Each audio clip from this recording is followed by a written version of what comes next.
412장 내 영혼의 극히 깊은 데서.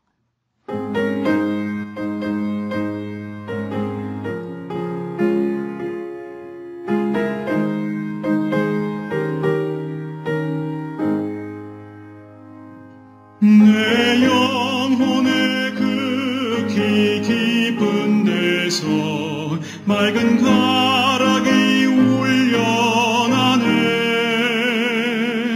하늘 곡조가 언제나 흘러나와 내 영혼을 고이 싸네.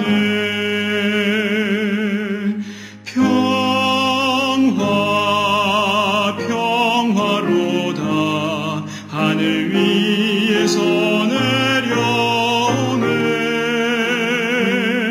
그 사랑의 물결이 영원토록 내 영혼을 덮으소서.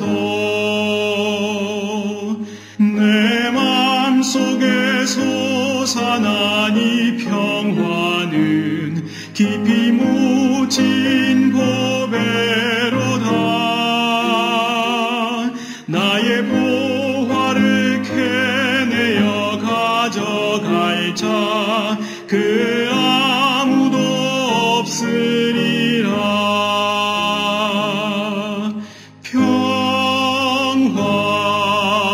평화로다 하늘 위에서 내려오네. 그 사랑의 물결이 영원토록 내 영혼을 덮으소서. 내 영혼의 평화가 넘쳐남은 주의 큰 복을 받음이라. 내가 주야로 주님과 함께 있어 내 영혼이 편히 쉬네.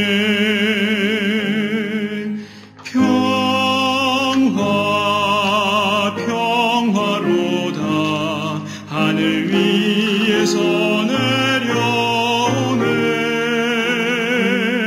그 사랑의 물결이 영원토록 내 영혼을 덮으소서. 이 땅 위에 험한 길 가는 동안 참된 평화가 어디 있나. 우리 모두 다 예수를 친구 삼아 참 평화를 누리겠네.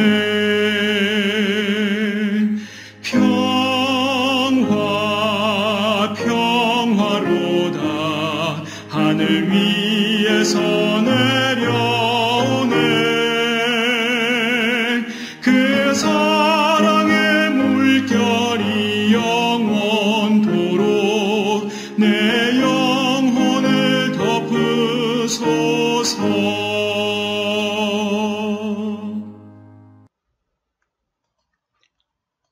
안녕하십니까? 오늘도 인간의 실존적인 사안들에 대한 고찰 7번째 강의를 하겠습니다. 오늘은 불안에 대해서 이제 좀 더 집중적으로 말씀드리려고 하는데, 아까 그 찬송가처럼 내 영혼의 극히 깊은 데서 맑은 가락이 흘러나네 그잖아요. 넘쳐나네. 내 영혼의 깊은 곳에서 맑은 가락이 넘쳐나려면 어떻게 해야 되겠어요? 내 영혼 깊은 곳에 불안이 없어야 된다는 거죠. 그래서 제가 성경 보면 이제 불안이란 단어도 있고 두려움이란 단어도 있는데, 그 인간의 심리가 그렇답니다. 불안하다는 것은 두렵다는 뜻이에요. 두렵다는 것은 불안하다는 뜻입니다.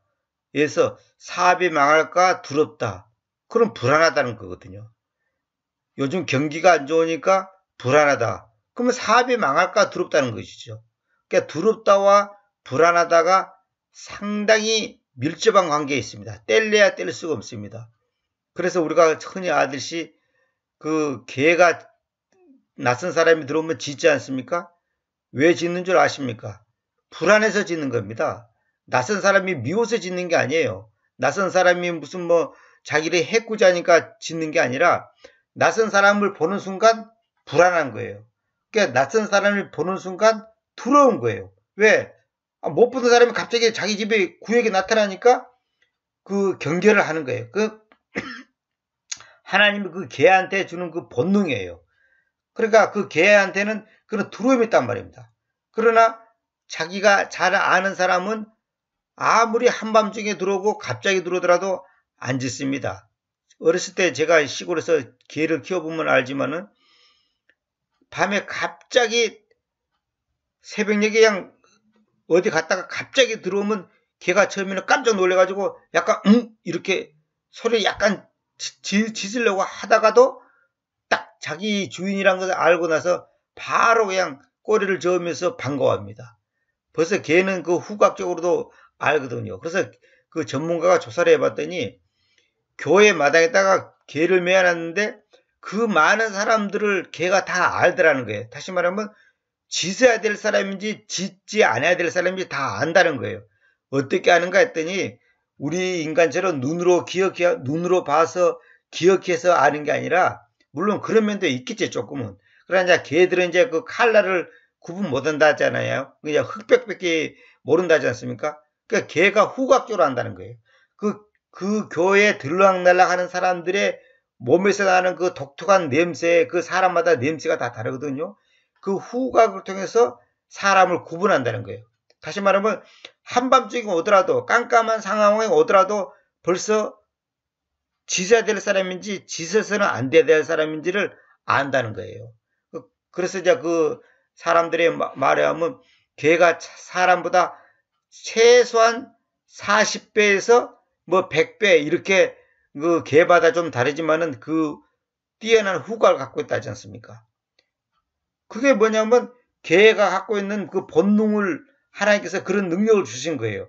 그래서 개는 어떤 그 자기가 평상시 맡지 못한 냄새를 딱 만났을 때 바로 거기에 반응을 보이는 겁니다. 그게 불안해서 그러고 두려워서 그런 거거든요. 우리도 마찬가지예요. 이런 거 있잖아요. 빈 깡통이 소리가 크다 이런 말 있잖아요. 다시 말하면 속에 아무것도 든 것이 없으면 소리가 큰 거예요. 왜? 불안하기 때문에. 자기의 불안을 없애기 위해서 더 말이 많아지거나 아니면 다른 사람에 대해서 비난하거나 아니면 자기 신세를 한탄하거나 어떻거나 하여튼 마음의 불안을 갖다가 뭔가 감추기 위해서 더 말을 바꾼다든지 그걸 도둑놈이 그러지 않아요. 자기에게 불리한 어떤 상황이 벌어지면 내용을 바꾸잖아요. 말을 바꾼단 말이에요. 그래서 어떻게든지 상대방으로 하여금 나의 실체를 눈치를 못 채게끔 그렇게 한단 말이에요. 사기꾼들이 다 그러지 않습니까? 왜냐하면 그 마음속에 불안하기 때문에. 그 내 마음속에 불안이 왜 있냐? 내가 수십 번, 수백 번 하는 얘기지만은 계속적으로 똑같은 얘기를 반복할 수밖에 없는데 하나님으로서 내 마음이 채워지지 않기 때문에 그럽니다. 여러분들은 자꾸 환경을 핑계대는데 인간이니까 그건 물론 당연한 거지만은 그 당연한 인간적인 환경의 문제를 뛰어넘는 것이 믿음이거든요. 하나님으로 내 마음이 깊이 채워지시면 현실에 대한 불안과 염려, 두려움이 없는 거예요. 이거는 제가 정말로 많이 체험해봐서 자신있게 말할 수 있어요. 제 자신이 그만큼 불안해했고 두려웠고 낙심했고 염려를 했기 때문에 그걸 제가 자신있게 더 말할 수 있는 거예요. 왜? 그만큼 제가 많이 넘어져 봤기 때문에. 근데 하나님으로 내 마음에 깊이 채워지면 그 두려움이 없어요. 불안이 없어요. 그거 참 놀라운 거예요. 이거는 교육시킨다고 되는 게 아니에요.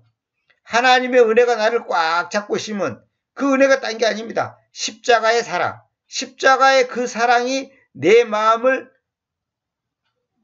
꽉 잡고 있으면 내 마음에 불안이 없는 거예요. 불안이 없다는 것은 딴 말로 불만이 없다는 것이고 딴 말로 내가 어떤 것에 대해서 원망하지 않는다는 뜻이에요.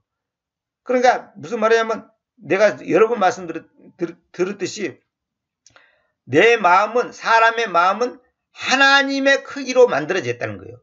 근데 그 하나님의 크기로 만들어진 그 마음에다가 그 어떤 것을 집어넣은들 결코 채워질 수가 없는 겁니다. 밑 빠진 독에 물 붓는 거예요. 그래서 사람들이 희한하게도 많은 인기와 명예를 누리면 누릴수록 시끄럽고 불안하고 싸움이 많고 공황증에 걸리고 염려가 많은 것이 다 그런 거예요. 그래서 주님을 믿는다고 하지만은 우리가 때때로 불안에 처할 때가 많습니다. 제가 말씀드렸잖아요. 불안해로 태어나졌다. 불안 쪽으로 태어나 있어요. 우리는 불안할 수밖에 없는 존재예요. 그건 예외가 없어요. 근데 이걸 극복할 수 있는 유일한 법은 뭐냐면 평화가 내한테 와야죠. 그 샬롬이라고 하는 것이 우리 성경에 보면 이제 오늘도 그 전도서 보면서 내가 이제 그 부분을 한참 동안 이제 묵상하기도 하면서 이제 수정시켰는데 우리 개혁성에서 너가 잘 되기를 바란다 이런 말 있잖아요. 그것이 영어로 뭐냐면 그것이 너와 함께 잘 있기를 잘 있을 것이다 이렇게 돼 있어요. 그것이 너와 함께 잘 있을 것이다. 근데 이것이 히브리어로는 뭐냐면 히브리어 성경으로 딱 보면 뭐냐면 샬롬이에요. 샬롬. 샬롬이란 말은 뭐냐면 평안하다 이 말이에요. 평안하다. 잘 있다는 말은 평안하다는 거예요. 그럼 우리가 인사를 보잖아요. 아, 자네 부모님 잘 계신가? 어디 그동안 별일 없는가? 이 말이 뭐예요? 평안합니까? 안녕하냐 이 말이에요. 그게 히브리어로는 샬롬이에요. 샬롬. 이거 영어로는 뭐냐면 그것이 지금 당신의 현 상황이 그 일이 당신과 함께 잘 있냐? 다시 말하면 문제가 없냐 이거예요. 트러블이 없냐 이 말이에요. 불안이 없냐는 거예요. 그것이 히브리어로는 샬롬이에요. 샬롬. 그래 이스라엘 사람들은 항상 만나면 샬롬 그잖아요. 그 사람들이 그만큼 불안할 수밖에 없는 환경에서 살은 거예요. 그 샬롬이 뭐냐면 하나님의 평화가 당신에게 임하기를 바란다 그런 뜻이에요. 이게 이제 그 의미적으로 그 해석을 하면 하나님의 평화가 당신에게 있기를 바란다. 그러니까 평안하냐 이 말은 뭐냐면 하나님 안에서 당신이 안정을 가지고 있냐 이 말이에요. 그래서 오늘 이사야서 57장 20절 한번 볼게요. 그러나 사악한 자들은 불안한 바다 같은데 그것이 안식할 수 없을 때에 그 바다가 안식할 수 없을 때 그것에 물들은 그 바다의 물들은 진창과 쓰레기를 돋운다. 이 말은 뭐냐면 바다가 잔잔해야 되는데 바다에 파도가 치면 다시 말해 안식할 수 없을 때 그 바다의 물들은 파도가 막 치면 어떻게 돼요? 그 밑에 깔아앉아 있는 쓰레기 찌꺼기를 갖다가 위로 드러나게 하지 않습니까? 그러니까 여기 보면 진창과 쓰레기를 돋운다. 이 캐스트업이라고 해서 위로 던진다는 말이에요. 위로 던진다. 밑에 있는 것들을 위로 올린다는 거거든요. 전에도 내가 한번 말씀드렸는데 그 시골에서 이제 그 큰 자라온 사람들은 잘 알 겁니다. 돼지에 밥을 주기 위해서 그 돼지 뚜물이라는 게 있어요. 돼지에게 이제 그 여러 가지 잡동사니 음식 찌꺼기를 이제 같이 넣어가지고 이제 퍼주는 이제 말하자면 사람으로 말하자면 국밥 같은 거 있어요. 이제 그 통이 있어요. 그냥 그것이 가만히 몇 시간 있을 때는 이제 그 쓰레기가 찌꺼기가 다 깔아앉아 있을 때는 위에 물이 맑게 보입니다. 그러나 발로 탁 그 통을 친다든지 한번 저는다든지 그러면 그 밑에 깔아앉은 찌꺼기가 위로 올라온단 말이에요. 그러면 그것이 이제 혼탁해져요. 그러면 몇 번 휘져서 가지고 그걸 바가지로 따가지고 돼지 밥그릇에다가 이제 그걸 부어준단 말입니다. 그럼 무슨 말이냐면 통이 움직인다고 해서 불안하다는 거거든요. 그러니까 내 마음이 움직인다, 내 심장이 불안하다, 두렵다는 것은 뭐냐면 내 마음이 움직인다는 거거든. 그래서 우리가 하잖아요. 아이고 심장이 떨리네 그잖아요. 심장이 떨리네. 심장이 떨린다는 것은 마음이 불안하다는 거거든요. 그러니까 우리가 깜짝 놀라면 가슴을 자기도 모르게 손을 가슴에다 딱 대잖아요. 그건 본능이에요. 왜 가슴 쪽에가 심장이 있거든요. 그 심장이 흔들린다는 거예요. 심장이 평안해야 되는데. 근데 희한한 것은 뭐냐면 부가 많아질수록 높은 자리에 올라갈수록 인기가 많아질수록 더 불안하다는 거예요. 이게 참 아이러니한 일이에요. 아니 없을수록 불안하다는 것은 내가 이해가 가는데 많을수록 불안해진다는 거예요. 그러니까 답을 높이 쌓고 철저방을 하고 경원을 두고 하잖아요. 왜? 그만큼 나의 것을 뺏어가려고 하는 사람들이 주변에 많다는 거예요. 대통령이 경호원이 많겠습니까? 국무총리가 많겠습니까? 아니면 장관이 많겠습니까? 옛날에 제가 어떤 곳에서 옛날에 최규하 대통령이 대통령 되기 전에 국무총리 했을 때 내가 있던 그 장소로 이제 방문한 일이 있었는데 제가 가까운 데서 봤어요. 그때 보니까 차가 2대가 오더라고요. 한 대는 최규하 국무총리가 타고 있었고 한 대는 이제 비서나 경호원이 타고 있더라고요. 그러니까 같이 동행한 사람이 몇 사람 안 돼요. 근데 대통령이 만약에 그 장소에 왔다 합시다. 그럼 몇 사람 갖고 되는 게 아니에요. 더 많은 사람이 경호를 해야 되는 거예요. 왜? 그만큼 중요한 인물이니까 상대적으로 불안할 수밖에 없는 거예요. 참 사람이 희한한 겁니다. 그래서 제가 요즘에 이제 말씀 보면서 이제 하나씩 눈이 떨린 것이 왜 내가 불안한가? 내 속에 하나님 왜 어떤 것이 내 마음을 더 사로잡고 있고 내 마음이 어떤 것에 뺏기고 있기 때문에 그런 거예요. 그러니까 시간에서 내 마음이 분산되어 있다는 거예요. 많은 것이 지금 나에게 어떤 혼란을 주는 거예요. 이런 생각, 저런 생각, 가족 생각, 직장 생각, 먹고 사는 문제, 등등 여러 가지를 마음이 복잡한 거예요. 그리고 잠언에 보면 전도서 있나요? 꿈이 많은 것은 업무가 많기 때문에 그래. 많은 업무 때문에 업무의 무리, 그러니까 많은 일이 많기 때문에 꿈이 많은 거예요. 꿈을 꾸는 게 우리 잠자면서 꿈이 많이 꿔진다는 것은 뭐냐면 그만큼 머리가 복잡하니까 그런 거예요. 그러니까 보세요. 사악한 자들은 불안한 바다 같다. 참 기가 막힌 문학적인 표현이죠. 불안한 바다. 은유법을 썼잖아요. 불안한 바다 같은데 그것이 안식할 수 없을 때 그것에 물드는 진창과 쓰레기를 돋운다 그랬죠. 그러나 이제 다른 번역기로 뭐냐면 사악한 자들은 안식하지 못할 때 속에 물들이 진흙과 오물을 내는 요동하는 바다 같으니라 이렇게 이제 말을 묶어가지고 이렇게 대충 이렇게 해놨잖아요. 불안한 바다. 요동이 아닙니다. 요동이 아니라 트러블을 하더니 불안한 바다. 그 다음에 한킹 같은 경우는 어떻게 됐습니까? 이게. 그러나 악인은 요동하는 바다 같으니 안정하지 못할 때 물결이라고 그랬죠. 물결이 아니죠. 그냥 물이죠. 물들이 물결이 진흙과 오물을 솟구쳐 내게 하는 바다 같도다. 이렇게 말을 완전히 이렇게 아주 주석 쓰듯이 아주 말을 만들어 버렸죠. 이렇게 하면 안 됩니다. 간단한 거예요. 사악한 자들은 불안한 바다 같은데 그것이 안식할 수 없을 때에 그것에 물들은 진창과 쓰레기를 돋운다. 간단한 거예요. 문맥을 정확하게 있는 그대로 표현하면 되는데 이상하게 말을 쓸데없이 말을 만들어놨죠. 불안한 바다 같다는 거죠. 누가? 사악한 자들. 사악하다는 것은 뭐냐? 주님을 알지 못하는 사람들은 주님 앞에서는 다 사악한 자들이에요. 우리가 볼 때는 예수 안 믿어도 착한 사람 많다고 그러죠. 착한 사람이 많죠. 그러나 그 착하다는 것은 인간의 도덕적 기준이지 하나님 차원에서는 착한 게 아니에요. 하나님을 믿지 않는 그 자체가 죄거든요. 그러니까 죄 중에 가장 큰 죄가 뭐냐? 하나님을 믿지 않는 죄예요. 그러니까 지옥에 왜 오냐? 왜 가냐? 하나님을 믿지 않는 죄 때문에 가는 거예요. 도둑질하고 살인해서 지옥 가는 게 아니에요. 도둑질하고 살인하는 것은 예수 믿는 사람들 다 하는 거예요. 미움은 살인이거든요. 탐심은 그건 도둑질하는 거거든요. 그러니까 내가 여러 번 말씀드렸잖아요. 도둑질, 살인 그것은 죄가 아닙니다. 그거는 죄의 결과물이지 죄가 아니에요. 죄란 것은 뭐냐면 내 마음속에 있는 거예요. 내 마음속에서 미워하는 것, 탐심을 갖는 것, 그게 죄예요. 그것이 겉으로 표현되는 사람이 있고 표현이 안 된 사람이 있는 것 뿐이지 사실은 표현된 사람이나 안 된 사람이나 사실은 하나님 앞에서는 다 쓰리 같은 인간이에요. 다 죄인이에요.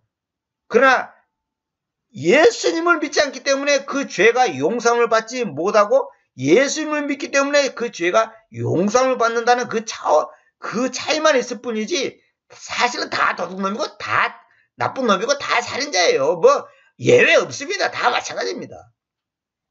그러니까 예수님을 믿지 않기 때문에 사실은 불안의 근본의 원인이 있다는 거죠. 근본적인 원인이 거기 있는 거예요. 우리 그리스도인들도 예수님이 내 마음을 온전히 주인 삼지 그러니까 내 마음이 온전히 예수님을 주인 삼지 못하기 때문에 오는 거예요. 뭐 현실, 환경 그런 것은 사실 다 핑계입니다. 사실은 그거는 인간으로서 이해는 가지만은 그 제가 이게 경험해봐서 잘 압니다. 이거는 잠언 25장 26절 사악한 자 앞에서 엎드리는 의로운 사람은 불안한 원천과 부패한 샘처럼 있다. 사악한 자 앞에서 엎드리는 의로운 사람이라 이 말은 뭐냐면 그 사람이 사악한데 그 사람 앞에서 엎드리는 거예요. 왜? 그 사람이 돈이 많기 때문에 권세가 높기 때문에 뭐하기 때문에 왜 사악한 자 앞에서 엎드리냐고요. 그런 사람은 그 의로운 사람이라 할지라도 그 사람은 불안한 원천과 부패한 샘처럼 있다. 그 사악한 자 앞에서 엎드리는 그 사람의 모습이 불안한 원천이고 부패한 샘. 이거 얼마나 이거 정말로 나쁜 말입니까? 불안한 원천. 원천이 잔잔해야 될 건데 왜 불안하냐고요. 이 원천이란 말은 이 파운틴이란 말은 뭐냐면 샘을 말해 샘. 샘인데 그냥 보통 샘이 아니고 제일 처음에 물이 그 솟아나는 곳 있잖아요. 그게 원천이에요. 원천. 근데 이 스프링은 이제 봄이라는 뜻도 있지만은 이제 샘이란다. 샘이 물이 밑에 솟아나오잖아요. 이게 불안한 원천과 부패한 샘처럼 있다. 이게 불안한 원천이 바로 부패한 샘이에요. 이거 같은 거예요. 이게 다시 이제 표현을 달리 해준 것뿐이 같은 의미라고 이게.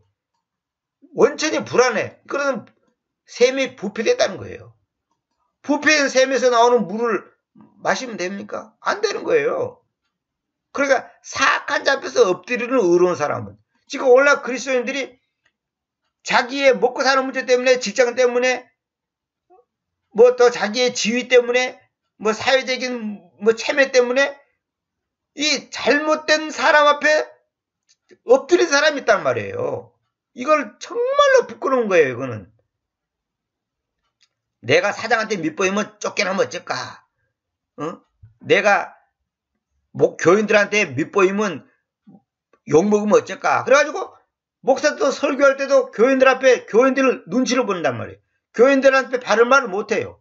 이 말하면 우리 김장도가 싫어할 건데 저 말하면 이 집사가 싫어할 건데 이런 눈치를 본단 말이에요. 상대방 반응을 보는 거예요. 그래서 어느 목회자가 그 얘기 하더라고요. 목사들이 가장 시험에 들고 유혹에 빠지는 게 뭐냐면 내 설교를 듣고 교인들이 어떻게 반응 보일까? 김집사가 뭐라고 말할까? 그 불안한 거예요. 그 반응에 대해서 자기가 미리 불안한 거예요. 그래서 가능한 한 교인들의 그걸 건드리지 않으려고 자존심이라든지 체면이라든지 그 사람들의 어떤 그 사회적인 그걸 입장을 건드리지 않으려고 말을 조심한단 말이에요. 그는 벌써 이미 그 목회자는 이미 설교자로서 빵점입니다. 자격이 없는 거예요. 그건 사람의 눈치를 본다는 거거든요. 듣기 좋은 말 말이에요. 여러분 축복합니다. 복 받으십시오. 잘 될 겁니다. 승리할 줄 믿습니다. 이런 거. 이런 말을 말해야지. 여러분 세상 버리십시오. 여러분이 땅의 것에 마음 뺏기지 마십시오. 여러분이 부자된 것에 여러분의 시간과 돈과 당신의 마음을 뺏기면 그것이 죄입니다. 이런 말을 못하는 거예요. 그러니까 옛날에 그 영린이라는 영화 있어요. 영린이랑 쓴 거꾸로 역자에다가 이제 그 리자가 뭐냐면 비늘린자예요. 비늘린자. 비늘이 거꾸로 서 있다는 거예요. 그 용의 이제 전설에서 나온 얘기인데 그 용의 비늘이 이제 위에서 밑으로 이제 있잖아요. 근데 그 중에 한 비늘 하나가 거꾸로 서 있다는 거예요. 그럼 이건 뭔 말하는 거냐면 그 영린이라는 영화를 우리나라에서 이제 그 영화 몇 년 전에 나왔잖아요. 저도 이제 그 영화를 봤는데 임금을 건드린 거예요. 임금의 그 약점이라든지 단점이라든지 아니면 임금이 어떤 것을 건드린다. 그는 영린이 되는 거예요. 그러면 그 사람은 용서받지 못합니다. 가만히 안 됩니다. 그렇게 상대방을 상대방의 그 약점, 아킬레스건이라고 하잖아요. 그 아킬레스건이라는 것은 뭐냐면 발뒤꿈치에 있는 근육을 말하는 건데, 사람이 발뒤꿈치에 있는 그 근육을 잘라버리면 사람이 걸을 수가 없습니다. 그 말도 그게 망가지면 뛰지를 못해요. 그걸 아킬레스건이라 그래요. 자,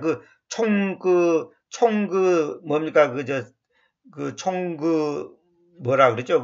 방아쇠 같이 이제 생겼다 해서 아킬레스건이라 그러는데, 그게 이제 사람마다 아킬레스건이 있어요.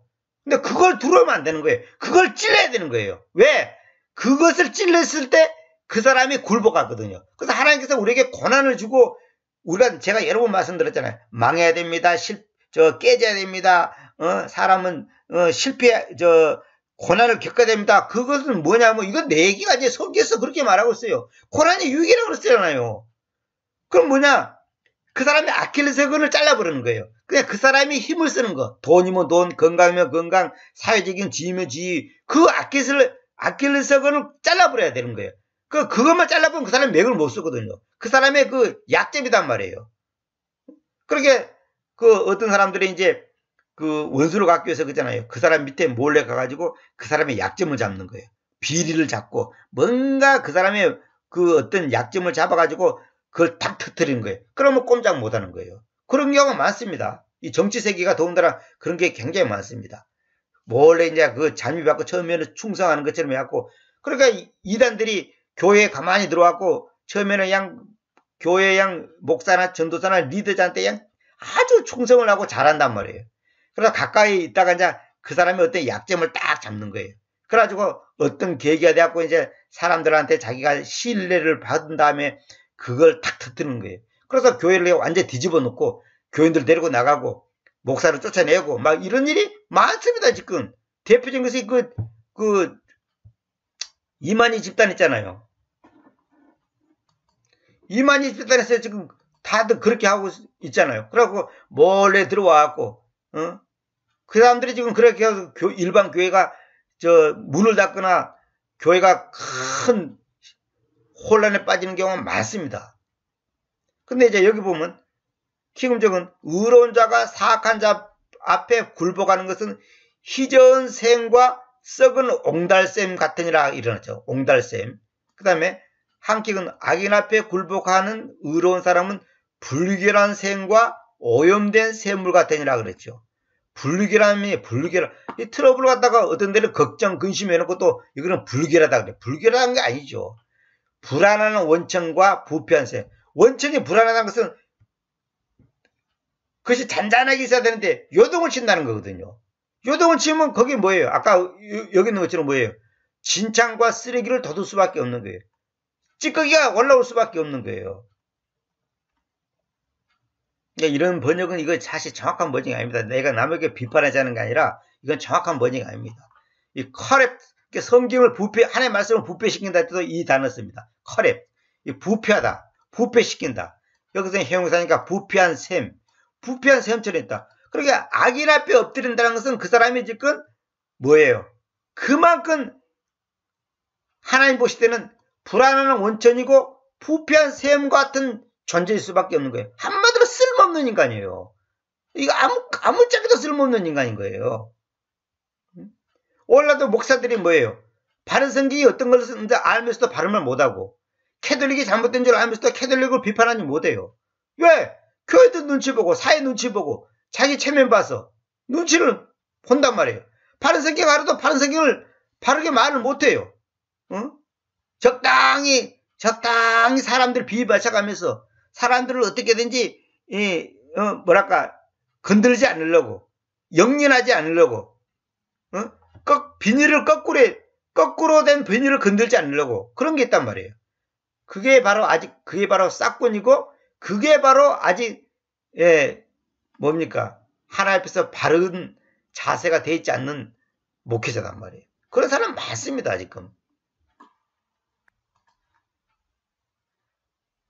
자, 봅시다. 고린도후서 2장 17절 봅시다. 왜냐하면 우리가 하나님의 말씀을, 여기 나오네요. 하나님의 말씀을 부패시키는 여러 사람들처럼 있지 않기 때문이니, 다만 성실의 사람들처럼, 다만 하나님의 사람들처럼, 하나님의 시야 안에서 우리가 그리스도님 안에서 이야기합니다. 이렇게 됐죠. 여기서 부패시키는 이 말이 나오죠. 이 똑같은 말이에요. 커렛. 부패시키는. 이게 부패한 셈처럼, 여기서는 해용사니까 이제 이런 거고, 여기서는 동사단 말이에요. 부패시킨다. 부패시키는 여러 사람들처럼 있지 않게 돼요. 하나의 말씀을 부패시키는 여러 사람들처럼 있지 않다. 그러니까 반대로 이 말은 뭐냐면 하나의 말씀을 부패시키는 많은 사람들이 있었다는 거죠. 그 당시에도. 그러나 우리는 그런 사람들이 아니다는 거예요. 지금 사도 바울이 고린도 교회 성도들 보고 하는 얘기예요. 다만 성실의 사람들처럼, 다만 하나님의 사람들처럼, 하나님의 시야 안에서 우리가 그리스도님 안에서 이야기합니다. 다시 말하면 하나님 앞에서 우리가 그리스도, 육체로 오신 예수 그리스도, 이게 육체로 오신 하나님, 그 예수님 안에서 이야기한다 그 말이에요. 그리스도가 뭔지 알죠? 그리스도라는 것은 뭐냐면 보이지 않는 하나님이 보이는 하나님으로 오신 분을 그리스도라고 그랬죠. 다시 말하면 그리스도라는 것은 하나님이 인간의 몸을 입고 오신 분을 가리켜서 그리스도라고 합니다. 근데 그 그리스도가 어떤 그리스도냐? 예수 그리스도다. 그래서 예수 그리스도 그런 거예요. 그래서 정확한 말은 예수스 그리스도 이렇게 하는 거예요. 이건 제가 다른 가게에서 너무 말했기 때문에 이제 이 정도로만 넘어가겠습니다. 그래서 바로 그렇게 좋은 나무마다 좋은 열매를 가지고 나온다. 그러나 부패한 나무는 악한 열매를 가지고 나온다. 이것도 또 부패한, 이 커랩트라는 단어가 썼죠. 부패한 나무는 악한 열매를 가지고 나온다. 부패한 나무는 악한 열매를 가지고 나온다. 우리가 보통 열매가 뭐 나쁜 열매는 있어도 악한 열매가 있냐 이렇게 하지만 이거는 이제 상징적인 말이에요. 상징적인 말이. 악한 열매. 악한 열매라는 것은 뭐냐면 우리 인간의 인격 속에서 악한 것이 나온다라 그런 말을 하는 거 아닙니까? 그러니까 좋은 나무마다 좋은 열매를 가지고 나오고 부패한 나무는 악한 열매를 가지고 나온다. 부패한 나무는 부패한 열매를 가지고 나온다. 그렇게 표현하지 않고 부패한 나무는 악한 열매를 가지고 나온다 그랬죠. 참 이것이 독특하죠. 앞에는 좋은 나무마다 좋은 열매 이렇게 표현되어 있는데 뒤에는 부패한 나무는 악한 열매를 가지고 나온다 그러죠. 왜 악이라는 표현을 썼을까요? 이 악이라는 것은 성경에서 죄만을 말한 게 아니라 모든 못된 거, 나쁜 거, 안 좋은 거, 불행한 거, 슬픈 거 다 악이라 그래요. 성경에서는. 이게 부패한 나무는 악한 열매를 가지고 나온다 아니라 나온다. 나온다고 다른 겁니다. 나가다고 다른 말이죠. 그러니까 나온다. 가지고 나온단 말이에요. 그러니까 나무가 부패하면 악한 열매를 가지고 나온다는 거예요. 이거는 이제 영적인 말인 거죠. 내가 나무라고 생각한다면 내가 부패한 사람이라면 내한테서는 악한 열매를 가지고 나올 수밖에 없는 거예요. 악한 열매가 나올 수밖에 없는 거죠. 그러니까 하나님의 말씀을 부패시키면 결론적으로 마태복음 7장 17절이나 고린도후서 2장 17절이나 다 똑같은 결과를 나올 수밖에 없다는 거예요.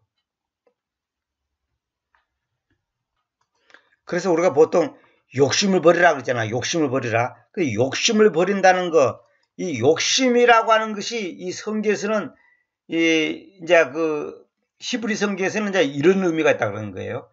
끊어버린다는 거예요. 다시 말하면 하나님 앞에서 내가 욕심을 낸다는 것은 내가 하나님 앞에 욕심을 부린다는 것은 뭐냐면 끊어버린다는 뜻이에요. 뭘 끊어버리냐?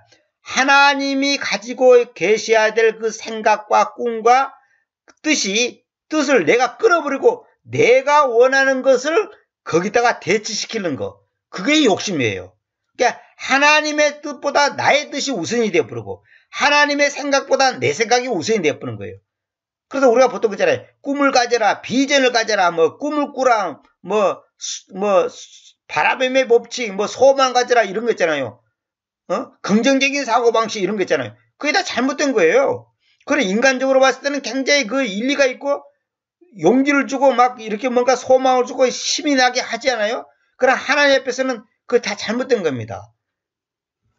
예를 들어서요. 하나님이 나에게 생각하고 하나님이 나를 통해서 하고자 하는 뜻이 있는데 우리는 그것을 무시해버리고 내가 원하는 것을 하나님 앞에서 관철시키려고 금식하고 기도하고 매달고 야단치지 않습니까? 그것이 굉장한 오류를 범하는 거예요. 그래서 하나님이 약속한 젖과 꿀이 흐르는 땅이 죽음의 땅이 된 거예요. 봐보세요. 아브라함을 보고 하나님께서 너의 본토 아베 친척집을 떠나라. 떠났는데 결국 아브라함이 간 곳이 뭐예요? 사람이 살 수 없는 곳으로 가는 거예요. 다시 말하면 편안하게 살던 곳에서 더 편안한 곳으로 가는 게 아니라 하나님이 명령한 것에 순종하다 보니까 더 불행한 일이 닥치는 거예요. 너의 후손을 통해서 자손을 통해서 아니 하늘의 별처럼 바다의 모래처럼 많은 후손을 볼 거라 했는데 자기 아들 100세에 낳은 아들을 바치라 한단 말이에요. 그러니까 이걸 하나님이 말한 것도는 완전히 모순이에요. 이건 앞뒤가 안 맞는 얘기예요. 하나님이 젖과 꿀이 흐르는 땅이라고 인도한다고 했는데 결국 이스라엘 백성들 가보니까 죽음의 땅이고 자기들을 죽이려고 사람들이 기다리고 있고 이건 뭐 아무것도 아닌 거예요. 근데 이것이 왜 이런 현상이 있냐? 한 예를 들어볼게요. 우리나라 초창기에서 온 선교사들이 나름대로 다 사명을 가지고 왔단 말입니다. 그런데 와서 몇 달 못 가서 죽은 사람, 몇 년 못 가서 죽은 사람, 어떤 집 사람들은 자녀들이 여러 명 죽은 사람도 있고 하여튼 얼마 못 가서 다 죽거나 병되거나 아니면 감옥 가거나 이런 사람들이 굉장히 많았어요. 뭐 우리나라뿐만 아니라 딴 나라도 마찬가지지만은. 그럼 우리 생각들은 실패했다고 생각하지 않습니까? 그 실패가 아니에요. 그 사람은 지금 정말로 하나님의 인도하심을 받았다면 가장 형통한 삶을 살다가 이 세상을 떠난 사람이에요. 근데 우리는 어떻게 되냐? 거기서 엄청난 열매를 맺고 사람이 많이 전도를 받고 막 대단한 업적을 이루어야지 성공했다 그렇게 생각하거든요. 그게 바로 잘못된 생각이에요. 그러니까 인간적으로 봤을 때는 언론 보면 아브라함이 실패한 것 같지만 실패가 아니고 잘못 응답받은 것 같지만 잘못 응답받은 게 아니에요. 그러니까 욕심을 부린다는 것은 뭐냐면 하나님의 생각을 끊어버리고 내 생각을 내세우는 거예요. 그게 욕심 부리는 거예요. 우리가 욕심 낸다, 뭐 탐욕한다 이 말이 그런 말이에요. 다시 말하면 하나님의 것을 끊어버리고 하나님의 것을 끊어버리고 내 것으로 삼는 거. 그러니까 하나님의 것을 내 것으로 만드는 거예요. 그러니까 하나님의 뜻을 끊어버리고 내 것으로 만드는 거예요. 다시 말하면 그것을 내가 하려고 그러고 내가 그 자리에 서는 거고 내 생각이 앞서는 거. 이게 욕심을 부르는 거예요. 이게 다 이것 때문에 불안한 거예요. 이것 때문에 모든 문제가 꼬이고 내 마음에 평화가 없는 거예요. 지금 제가 경험해봐도 너무 잘 알고 있어요. 다시 말하면 이거예요. 오늘 굶는 것이 하나님의 뜻이야. 근데 나는 오늘 안 굶으려고 하는 거예요. 그러니까 굶는 것이 하나님의 뜻인데 나는 안 굶으려고 몸부림치는 거야. 그러니까 그때 어떤 상에 마음이 딱 듭니까? 불안한 거예요. 기분이 나쁜 거예요. 또 스스로 마음이 우울한 거예요. 왜? 나는 안 굶고 싶은데 환경은 굶을 수밖에 없는 환경이 됐단 말이에요. 근데 우리는 이거 성숙한 사람은 어떻게 되냐? 오늘 굶을 수밖에 없는 상황이구나 그러면 그걸 받아들이는 거예요. 그렇다고 하면 일도 하지 말고 멍청이 있으라는 말이 아니라 그 상황을 받아들이라는 거예요. 근데 우리는 그걸 받아들이기 싫어해요. 어떻게든지 이걸 벗어나고 싶고 피하고 싶고 이걸 뭔가 합리화시켜서 이걸 변명하고 싶단 말이에요. 그럼 많은 신자들의 간증을 들어보시오. 하나같이 하는 말이 뭐예요? 자기들이 이렇게 피우고 저렇게 피우고 이 핑계 대보고 저 핑계 대보고 빠지다가 구멍을 만단 말이에요. 그러나 결국은 하나 앞에 굴복해 하는 거예요. 왜? 빠지다가 구멍을 찾는 그 과정 속에서 얼마나 불안하고 갈등하고 그냥 마음이 혼란하단 말이에요. 그러나 하나님의 뜻에 내가 완전 나를 굴복시키면 평안한 거예요. 그거 참 희한한 겁니다, 그게. 그럼 마귀는 어떻게든지 인본주의 사상을 우리 머릿속에 집어넣고 인간적인 방법으로 뭔가를 돌파시키고 해결하고 뭔가를 벗어나게 만드는 거예요. 그러다가 현실 도피하고 그러다가 이제 극단적으로 나오면 자살하고 이런 거예요.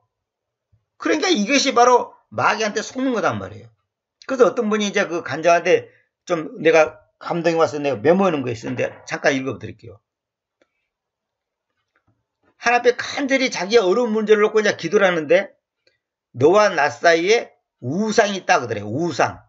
그 자기가 깜짝 놀랐다는 거예요. 나는 평생 복음 전하는 일, 평생 선교하는 일, 평생 정말로 내 부귀영화 다 버리고 주님만을 의지한다고 했고 주님 뜻대로 산다고 했는데 우상은 무슨 우상이냐.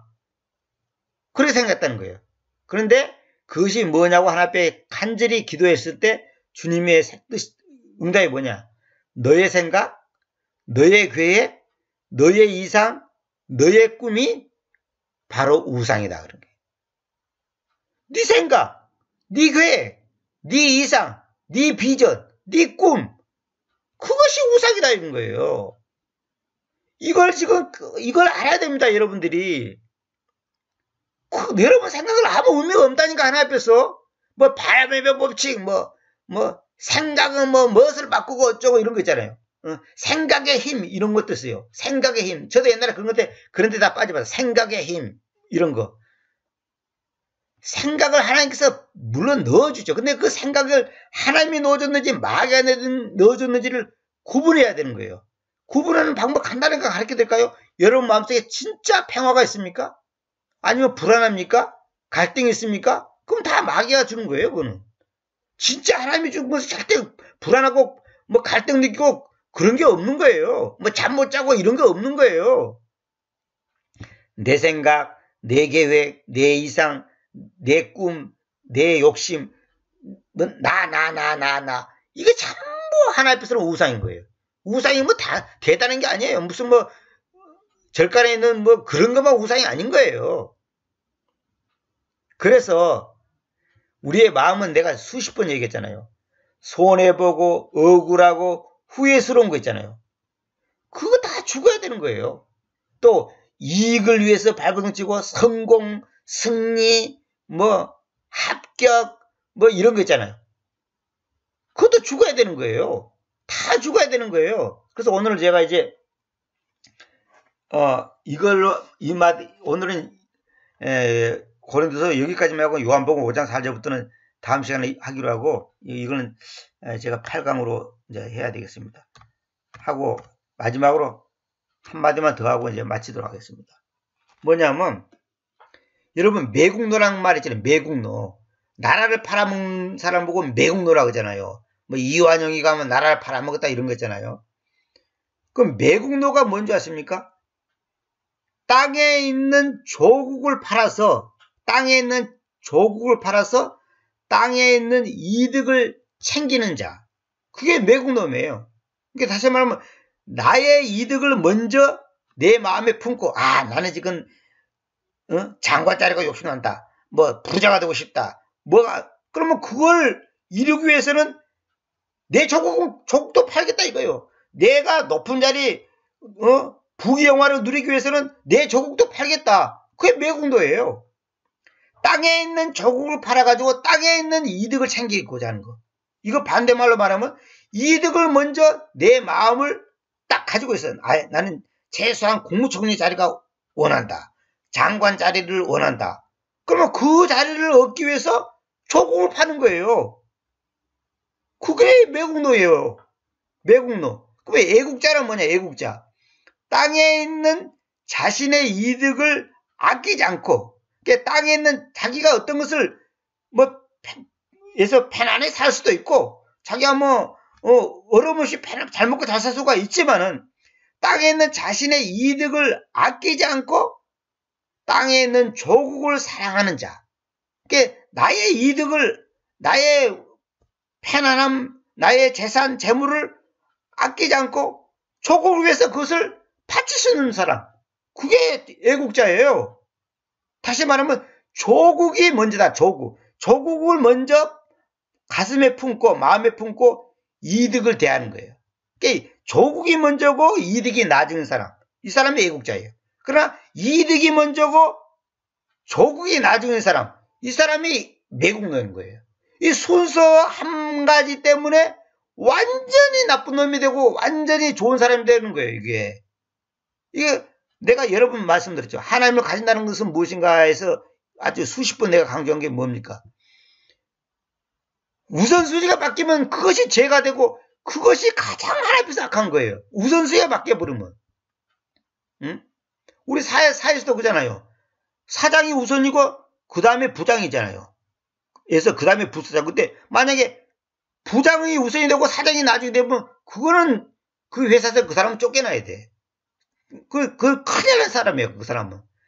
우선순위가 바뀌는 것이 죄고 그 우선순위가 바뀔 때 불안이 오는 거고 모든 것이 꼬이게 되는 거예요. 제가 항상 말씀드렸죠. 첫 단추를 잘못 끼우면 나머지는 볼 것도 없는 거예요. 그 첫 단추를 바르게 끼우면 나머지는 볼 것도 없이 다 바르게 되어 있는 거예요. 출애굽기 20장 3절에 있는 나 외에 내 앞에서 나 외에 다른 신들을 가지지 말 것이다. 이 말 한마디만 내가 정말 지킨다면 아니 그 사람이 도둑질 하겠습니까? 살인하겠습니까? 간음을 하겠습니까? 끝나는 거예요. 그 사람은 그냥 오케이야. 만사 오케이. 만사 형통이에요. 만사 형통. 근데 그 10가지 명령 중에 첫 번째 것을 못 지키기 때문에 우리에게 모든 문제가 발생하는 거예요. 자기들은 다 지킨다고 그러죠.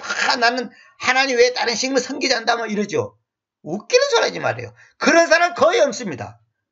아주 드뭅니다. 전혀 없다고는 말할 수 없지. 거의 없습니다. 하나님을 제일 우선으로 섬깁니까?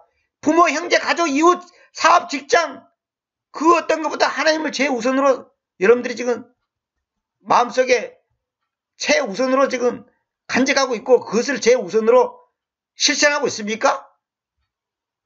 실천하고 있는데 나는 불안합니다. 실천하고 있는데 나는 괴롭습니다. 우울증에 걸렸습니다. 아니면 무슨 죽고 싶습니다. 그런 거 있을 수가 없는 거예요. 그러니까 정도의 차이가 있다 뿐이지 사람마다 다 그것이 어제는 괜찮다고 오늘은 나쁘고 또 아침에는 괜찮다고 오후에는 나쁘고 이 요동하는 거예요. 자꾸만 순서가 바뀌는 거예요. 수시로 순서가 바뀌는 거예요. 그래서 성경에서는 깨어있으라 날마다 죽는다 자기를 부인한다 그 말이 나온 이유가 뭐냐. 인간은 어쩔 수 없어요. 그래서 항상 기도하라 매사에 감사하라 쉬지 말고 기도하라 끊임없이 기도하라 매사에 감사하라 범사에 감사하라 그러잖아요. 그게 왜 그러냐면 그래 안 하면은 안 되거든. 우리가 매일같이 밥 먹고 늘 물 마시고 하듯이 계속적으로 그것이 끊임없이 하나님의 그 말씀이 나를 지배하지 않으면 그냥 넘어집니다. 인간은 금방 넘어져 버립니다. 이게 참 안타까운 일이죠. 그러면 신앙인은 뭐냐? 이제 매국노하고 애국자 얘기했죠? 그럼 신앙인은 뭐냐? 땅에 있는 조국에 살고 있는 땅에 있는, 세상에 있는 내 땅에서, 지금 이 땅에서 내가 살고 있잖아요. 땅에 있는 이 땅에서, 이 조국에서, 대한민국에서 내가 살고 있는 동안에 하나님을 먼저 마음에 품고 땅에 있는 조국에서, 땅에 있는 이 대한민국 땅에서 하나님을 다른 자들보다 먼저 다른 자들 앞에서 하나님을 다른 자들 앞에서 다른 사람들에게 하나님을 심어주는 사람, 하나님을 전하는 사람, 하나님을 소개해주는 사람, 다시 말하면 복음을 전하는 사람, 이 사람이 신앙인이에요. 다시 말할게요. 땅에 있는 이 현재 내가 대한민국에 있다. 내가 서울에 있다. 그러면 그 환경 속에서 그 살고 있는 동안에 하나님을 먼저 마음에 품고 하나님을 제일로 삼고 하나님을 출애굽기 20장 3절에 있는 것처럼 하나님을 그 어떤 신보다 더 먼저 가지고 땅에 있는 내 동포 이웃을 향해서 하나님을 심어주는 사람, 하나님을 소개해주는 사람, 하나님을 전해주는 사람, 이 사람이 신앙이에요. 그러니까 그런 생활을 하는 사람 하는 걸 보고 신앙생활이라고 그런 거예요. 근데 많은 사람들이 지금 교회 다니고 11조 내고 감상금 내고 건축금 내면 자기가 신앙생활 잘한다고 생각하고 있거든요. 물론 그것도 신앙생활의 일부가 될 수 있겠죠. 그러나 이거 잘못되면 신앙생활 아닙니다. 다시 말할게요. 출애굽기 20장 3절에 있는 나 외에 다른 신들을 가지지 말 것이라고 하는 이것을 실제로 하지 않으면서 사는 모든 것은 신앙생활이 아니에요. 그건 아무것도 아니에요. 신앙생활은 뭐냐? 신앙생활을 하려면 내가 신앙인이 돼야 되지. 다시 말하면 믿음의 사람이 된단 말이에요. 믿음의 사람이 뭐냐? 이 땅에 내가 살고 있는 동안에 하나님을 제일 먼저 내 마음에 품고 제1순위로 삼고 그 하나님을 땅에 있는 다른 사람들에게, 이 땅에 사는 사람들에게 그 하나님을 소개해주고 전달해주고 가르쳐주고 심어주는 그 사람이 신앙인이에요. 그 사람이 살아가는 것이 신앙생활이에요.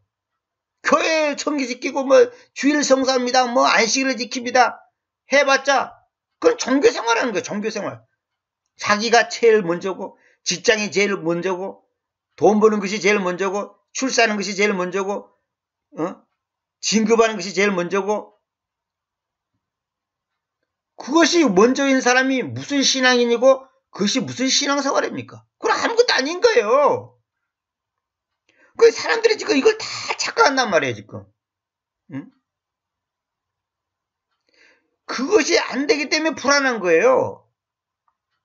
하나님의 말씀을 부패시킨다는 것은 성경만 왜곡시킨 사람만 부패시키는 게 아니라 내가 하나님의 말씀을 제 우선순위로 내 삶의 표대로 삼지 않기 때문에 하나님의 말씀을 부패시키는 사람이죠. 하나님의 말씀을 안 지키는 것이 하나님의 말씀을 부패시키는 거지 뭐가 부패시키는 거예요. 성경을 오해시키는 것도 다 하나님의 말씀을 부패시키는 거고 하나님의 말씀을 잘못 전하는 것도 다 하나님의 말씀을 부패시키는 거고 하나님의 말씀대로 살지 않는 것도 하나님의 말씀을 부패시키는 거고 결국 뭐냐? 좋은 나무는 좋은 열매를 가지고 나오지만은 부패한 나무는 악한 열매를 가지고 나올 수밖에 없는 거예요. 그러니까 내가 부패된 나무가 됐을 때 나한테서 나오는 열매는 부패한 열매가 나온 게 아니라 악한 열매가 나올 수밖에 없는 거예요. 이거 무서운 얘기입니다. 진짜 이거 정말로 무서운 얘기입니다. 무서운 얘기. 저도 이거 말하면서 지금 굉장히 부끄러운 일입니다. 이거. 그래서 제가 수백 번 얘기하지만 결론은 항상 똑같습니다. 마귀는 하나님보다 그 어떤 것을 먼저 하게끔 만듭니다. 그러나 하나님은 그 어떤 것보다 하나님 자신을 제일 먼저 생각하고 가슴에 품고 우선순위를 삼고 첫 번째 자리에 앉히기를 원합니다. 그래서 그것이 안 되는 때 하나님께서는 질투하는 하나님이라 그러고 진노의 하나님이 되는 거고 무서운 하나님이 되는 거예요. 모든 불행의 근본 중에 근본이 뭔지 아십니까? 하나님을 2순위 두 번째 자리에 놓을 때 모든 문제가 발생하는 겁니다.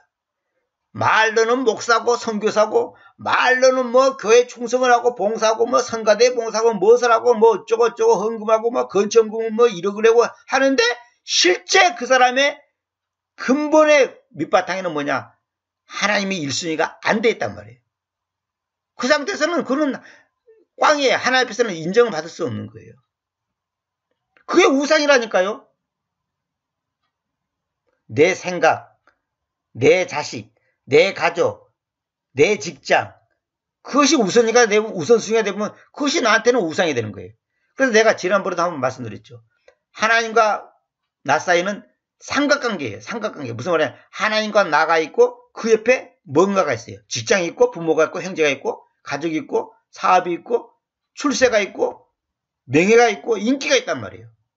그 삼각관계에서 잘못하면 이제 이거는 끝나는 거예요.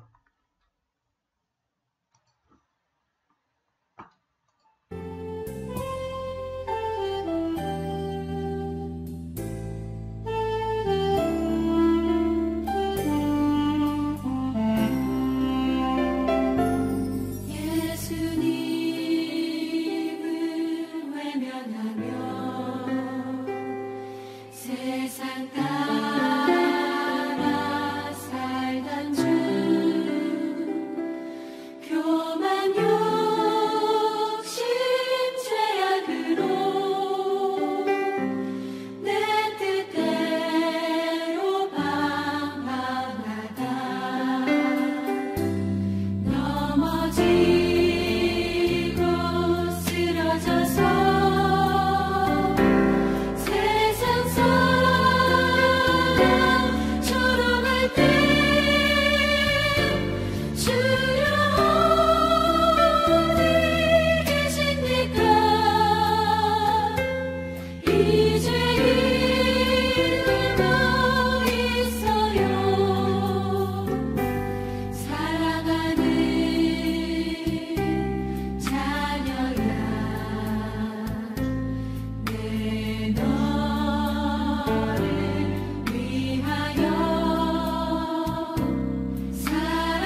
절망 속에 헤매고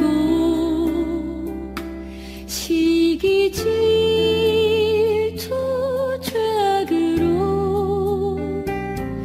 내 뜻대로 살아가다 찢어지고 병들어서 세상 사랑 외면할 때 주여 어디 계십니까? 이제 힘 찾고 있어요. 사랑하는 자녀야, 내 너를 위하여 사랑하는 아들까지 가시며 율관 썼단다.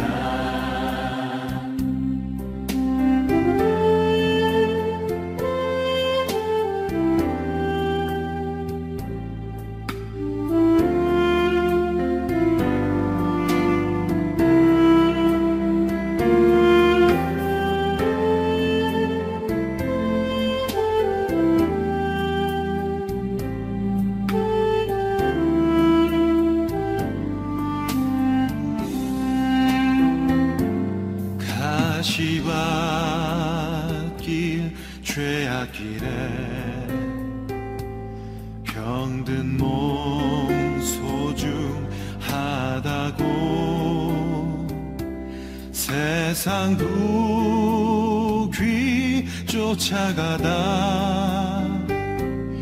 나의 영혼 썩어갈 때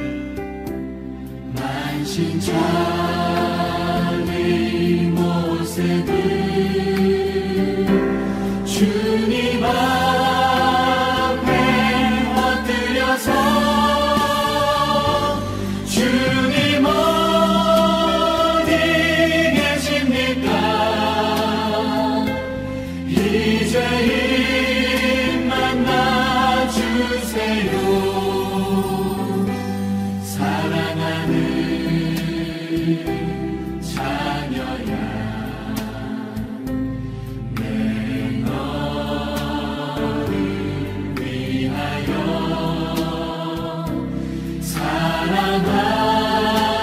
사랑하는 아들까지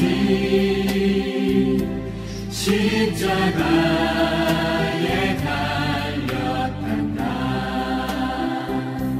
십자가